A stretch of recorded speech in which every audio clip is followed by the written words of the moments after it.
Mnohí z vás sa na nás obraciate s otázkou, ako prebieha estetická premena u nás. Tak prakticky je potrebné vlastne najprv absolvovať osobnú alebo online konzultáciu.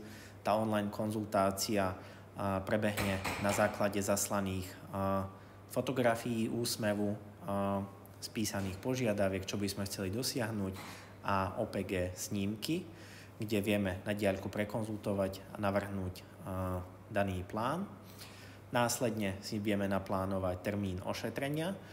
Ako už iste mnohí z vás viete, naša klinika sídli v rovnakom komplexe, ako je aj budova hotela. Takže často k nám klienti prichádzajú už na samotné ošetrenie deň pred plánovaným zákrokom, kedy sa ubytujú. Ráno máme termín ošetrenia.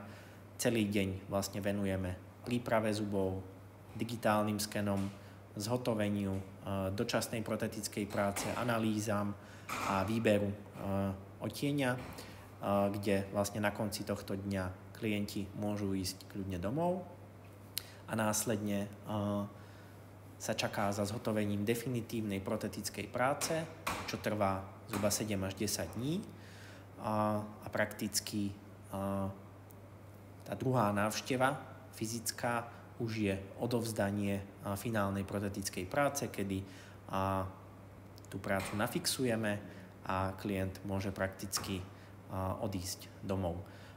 Takže prakticky, ak sa na to pozrieme z technického hľadiska, po absolvovaní konzultácie stačí absolvovať jeden deň, ktorý venujeme celý ošetreniam, kde už, ako sme spomínali, je lepšie sa ubytovať deň predtým, aby ste boli oddychnutí, vyspatí a ráno by sa mohli v kľude začať.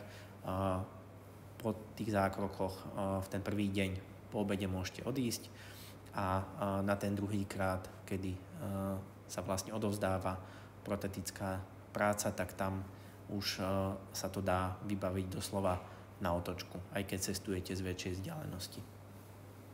Takto vyzerá ešte hotelová recepcia a prakticky hotel má vlastné parkovisko, kde si viete nechať auto.